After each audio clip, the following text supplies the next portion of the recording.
Hi, my name is Francine Michaels, and if you're anything like me, or even if you're not anything like me, you're probably wondering right now, have people absolutely lost their minds?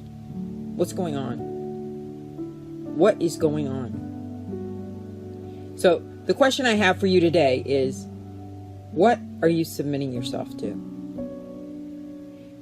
As I said, my name is Francine Michaels, and I'm a graduate of Simon's Rock College, 1983.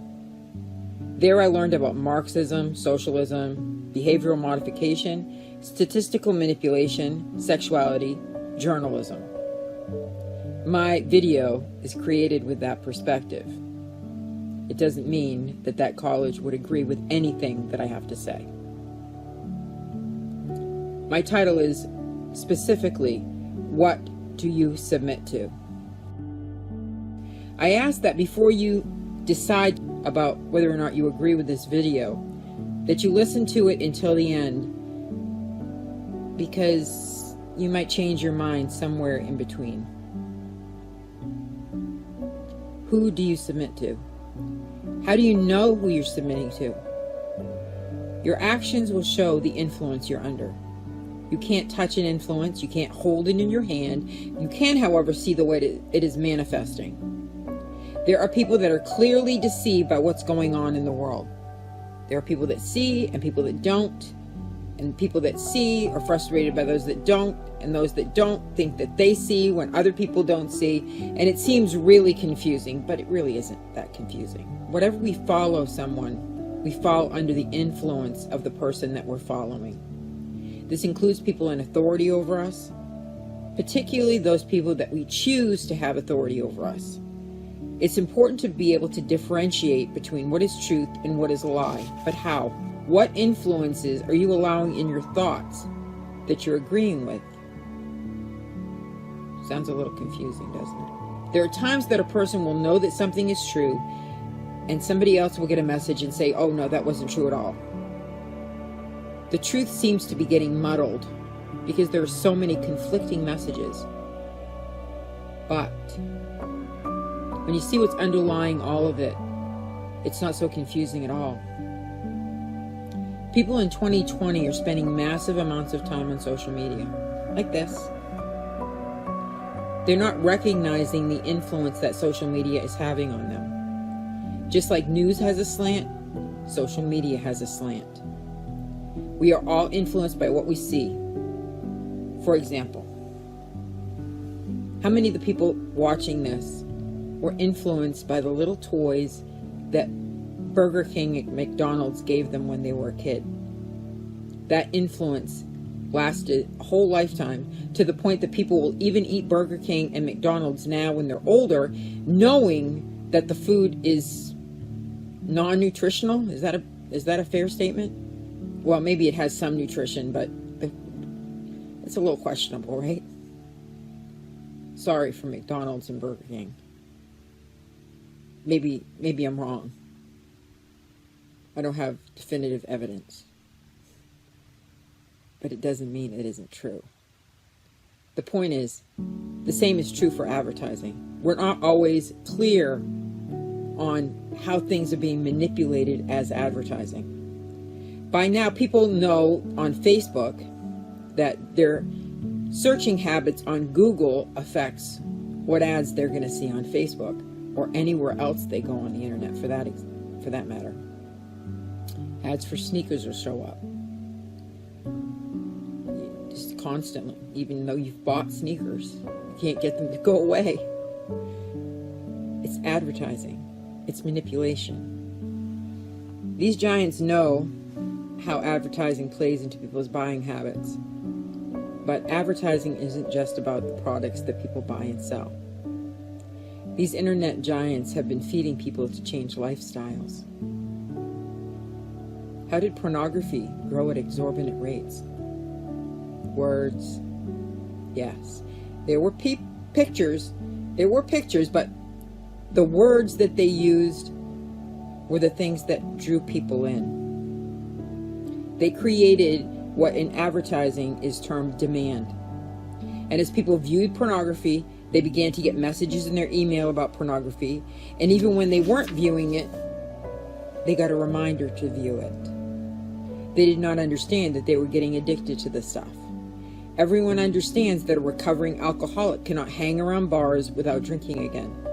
Addiction to pornography is the same. When a person has withdrawn from it, there's an inclination to go back. What people don't understand is that it isn't exclusively pornography that pulls them back into pornography. Magazines, movies, novels will all pull people back into the same thing because of neural pathways in our brain. Thoughts result in actions. There is something that has been influencing us from the first time Eve ate the fruit in the Garden of Eden. There is a spiritual influence that seeks to steal, kill, and destroy. John 10:10. Those that know me know that I would eventually get that in here. It's a simple agenda. Media has been corrupting our world. As pornography industry grew, infidelity grew. More and more studies are leading to this conclusion, and the result of unfaithfulness ultimately is divorce and divided families. As families divide, the structure of family, society erodes because it's based on the family unit. There was a reason that Jesus said that any man that thought about another woman was committing adultery. It would seem absurd, except we can see statistically how true it is. The influence of our thoughts has made changes in our culture. The result of considering sex continually that media of all kinds has promoted has ultimately been sexual perversion. Sexuality is a phenomenon that has been manipulated by social media and by the internet. It's also been extremely skewed by statistics that were completely wrong, but I'm not going to get into that with this video. The influences we have allowed ourselves to be affected by have dominated our choices as a culture. The result of the erosion of the family unit is the erosion of moral values. Media helped perpetuate this erosion. The influence of media does not stop there. Multi-millionaire social networking giants are all working in tandem to promote what they agree are supposed to be social norms. Facebook has been brilliant at social engineering. It is so simple. It is so simple. Every human being born wants to be loved, wants to be liked. It couldn't be any simpler than that. Why isn't someone liking what I have to say? Why am I not even being noticed? It makes some people nearly suicidal that someone disagrees with them, or puts a thumbs down, or an anger face. Why? These programs are something that everyone can identify with. Yes, no, this is good, this is bad. This is not even worthy to be noticed. Shunning. It's as old as the day is long. Each of these organizations are essentially geared towards the philosophy of secular humanism, a philosophy that is not compatible with church or God, and ultimately is for the destruction of societies. Because it's for the destruction of the family unit. If you can find history books that haven't been tampered with, you'll find it's true. Moral failures of society ultimately result in the destruction of the societies. What are we seeing now? Some of these theories may appear good in textbook. I read them all. I read them well. I got taught by people that knew lots of stuff. And they were very convincing. But what's in a book doesn't necessarily mean because it's in a book, it's true. Some of the theories may appear good, but they create societal erosion. Without sound moral principles to love God and others, you get societal erosion. Leaving out God leaves out an understanding of spiritual influences which underlie every action a person makes, even if the person doesn't recognize it as a spiritual influence. Everyone acts under the influence of a form of belief. Belief is a spiritual influence. Leaving out God leaves out an understanding of spiritual influences which underlie every action a person makes. In this way, the manipulation of what people see and view on social media can be used to fulfill the goals of those that are in social media. The Obama administration mobilized all avenues of social media to propel their campaigns, and as a result of this strategy, Barack Obama became president. It was an ingenious and powerful demonstration of the force of social media to impact society and society's choices. The Atlantic magazine stated in January 2017 issue that Obama was the first social media president. This is not to say that the media influenced people's thinking only in presidential campaigns. Robert Epstein, an American psychologist, professor, author, and journalist, who earned his PhD in psychology at Harvard University, testified during a Senate hearing SD 226 on Google and censorship of search engines, explaining the effect of search engines on the presidential process. Of course, or the election process. Of course, this is only one example of the ways that social media has been used to manipulate people. When COVID-19 hit the news, social media played a highly instrumental role in the establishment of compliance of rules and regulations concerning people's behavior. When George Floyd died during an arrest, the media frenzy fueled the appearance of protests across the country and the United States. Everyone, I don't think I met anyone that wasn't affected. Isn't that something? Everyone was affected by this thing. Why? Because of media. Devastating things happen all the time. But this one thing caused a frenzy. Why?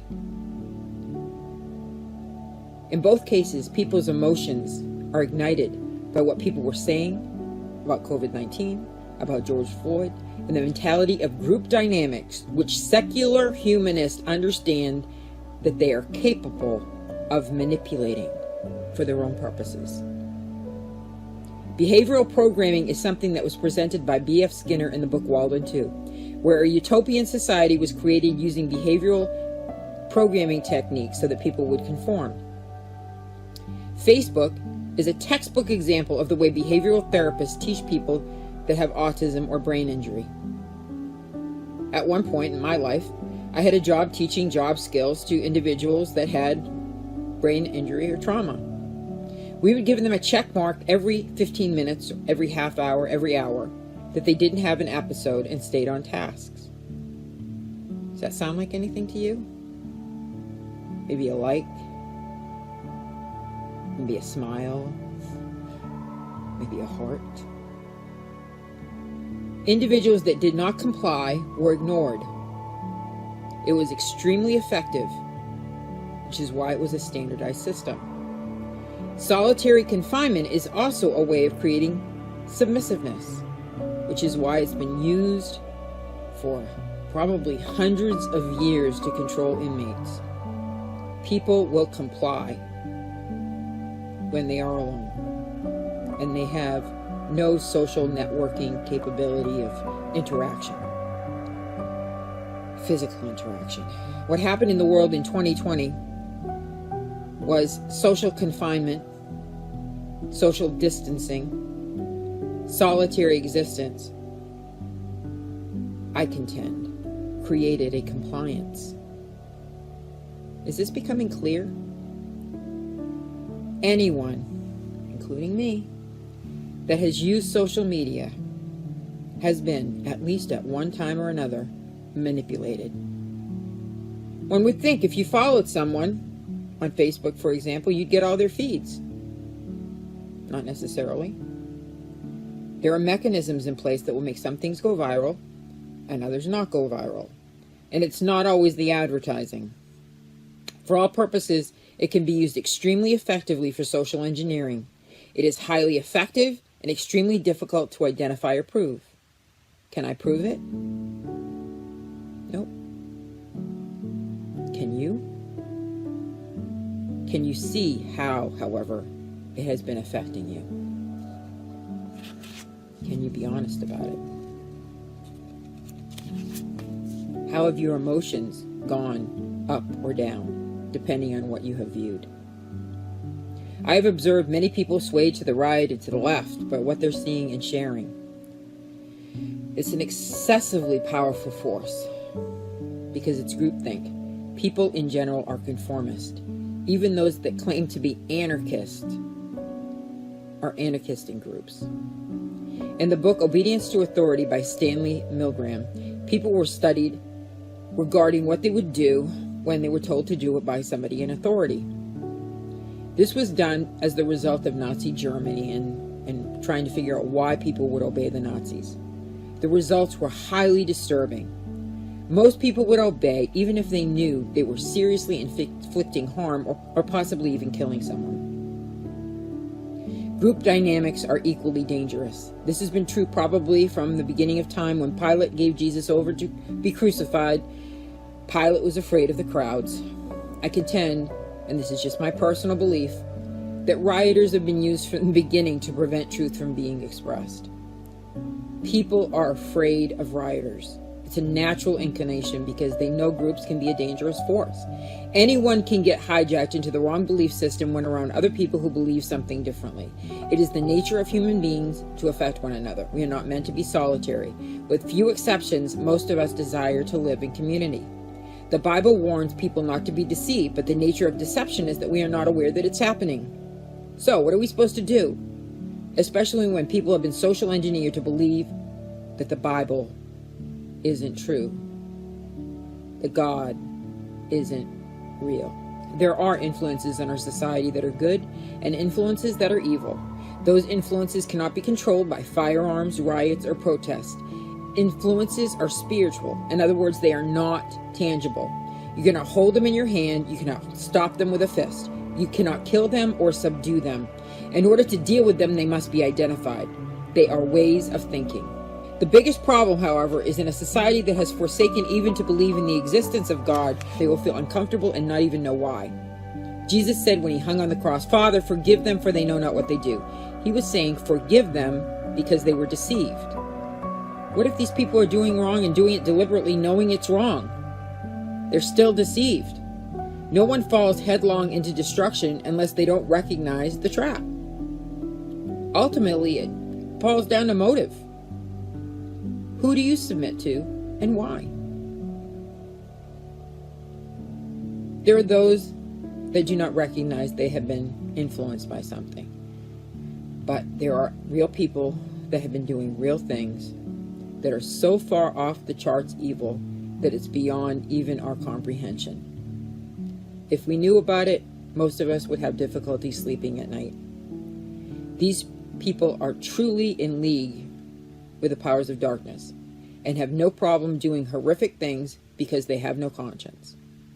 These unholy influences have been influencing mankind from the beginning. But if people choose not to recognize that they exist and just think, oh, I can ignore them, as though they are never influenced by them ever, then they're unaware. Because we can't live in society without being influenced in one way or another by those things that are around us and those things that we submit to.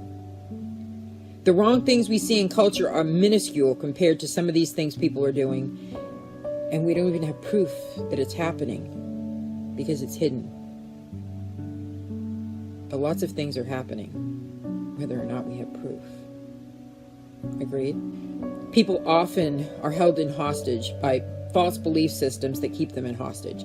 That's how alcoholics continue to drink. It's how drug addicts continue to take drugs. It's how serial killers continue to kill. They are held hostage to a belief system created by their first impulse to take part in something that is not good. They made an alliance with something. Despite what appears to be evidence regarding COVID-19, for example, and who has died and who hasn't, statistically, many people have remained deceived, scared out of their minds. Why? Because they believe these influences that cause people to believe what they believe. They've been deceived. How many people living would say that, for example, are hit? Despite what appears to be evidence clearly that COVID-19 hasn't been that bad, statistically, many have remained deceived. They're fanatical about washing every inch of their shopping cart, for an example. Why? Because these influences are extremely powerful. To say that they're not is deception in itself. How many people living would say, for example, and this seems to be a stretch, that Hitler, Mussolini, Stalin, Idi Amin, and Ivan the Terrible were not under an evil influence? Why couldn't someone just stop them? I submit they couldn't just stop them. It wasn't that simple then, and it's not that simple now. Without people rising up against the powers of darkness can rule. But as long as people submit to them, they will be under their influence. Those that do not submit to them will not be under their influence. It's really that simple. Influence is more powerful in determining what a person will or will not do than evidence. In other words, people will value only that which they believe, whether or not that can be proved by natural means. Most recently, we had a massive number of members of our government in Washington, D.C. kneeling down to Black Lives Matter or some such group. I don't know who they were kneeling to. I just know they were all kneeling down and they had scarves all over their neck. That's not why I'm wearing this. Trying to prove something. Some of these people are the same people that would have babies killed the minute after they were born and then sell their body parts, and they wouldn't feel bad about it. These are people that think that 9-year-olds should have the right to change their gender. Something, I contend, is seriously askew. Belief is an exceptionally powerful force. What people align themselves with and what people say is much more powerful than what people think. Society has been manipulated by social media and the news, has not even been aware of the extent of it because it has not been identified with statistical data. You can't identify an influence with statistical data because it's not something tangible. The only thing that we can see is homicides going up, suicides going up, and people in general saying that they feel very upset about what's going on in the world. Most importantly, what media has been portraying is a cultural mores that is actually not congruent with what majority of people want, but what controlling media have wanted and is saying that everyone wants. All these individuals are united in a common purpose, the one to which they feel they are chosen. Though it has led to death, division, pain, anger across the globe. Why would they do that? It is because of the influences they are under. I suggest there are only two options. People can submit to the God of this world, the devil, people, places, or things, or God that created the universe. People do not understand there is a God of this world, small g, which is peer pressure. But what I mean by that is they submit to themselves to this influence that wants to be like God, but isn't. It's a mentality, a peer pressure. How do you know what you're submitting to? By your actions and by thoughts which you agree with, a mentality of earthly, humanistic thinking, or spiritual, heavenly thinking. If you choose to agree with the idea that there is nothing other than things that are tangible, then you're not agreeing with God. You will therefore not experience anything else because you have decided made an agreement with that idea, and there is nothing more. Therefore, you fall under that influence. If you would agree that there's something that is not tangible, then you have what is required to experience God, and that is simply faith. People that are on the fence about this often call themselves agnostics. They say maybe there is and maybe there isn't.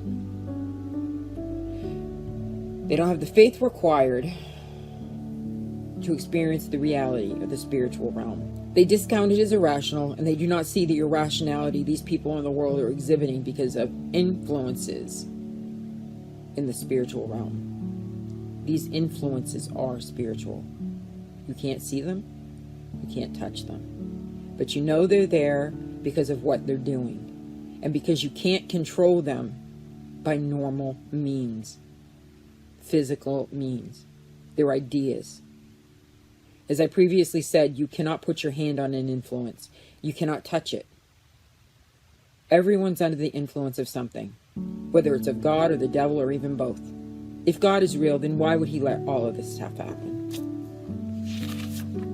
God, the creator of heaven and earth, already knew. He had a plan in place. That plan hasn't changed. God hasn't changed. He knew what people would do, and he knew their motives, and from whence those motives came. There are laws and there are consequences. That may not always seem like it's true in the natural realm, but it's always true in the spiritual realm. It is our choice with whom we shall agree, the one that wants to control in this world for the destruction of all, and the one that created this world that wants good for all. Many have chose the former rather than the latter. These choices have at times blinded us to the truth, because we have fallen under the influence of choices we have made. But now that we know the truth, what do? I was born for such a time as this. I couldn't have had a better training if God himself had not provided it. And as it happens, he did. The first thing that needs to happen is we need to stop believing the lies that the media, the newspapers, the entertainment industry, social media, and others have told us, and start believing what God said.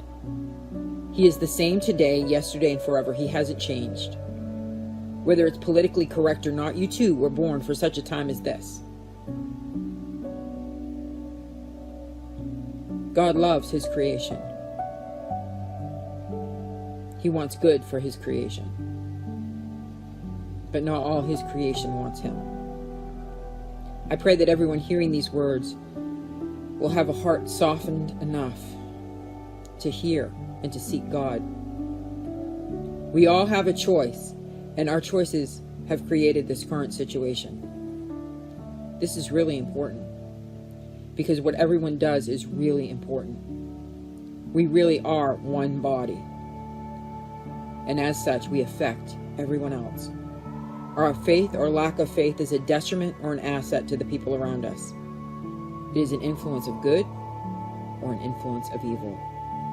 We can allow ourselves to let media influences determine what we see as truth, or we can decide not to be influenced by the deception and choose another path, knowing what their path is leading to.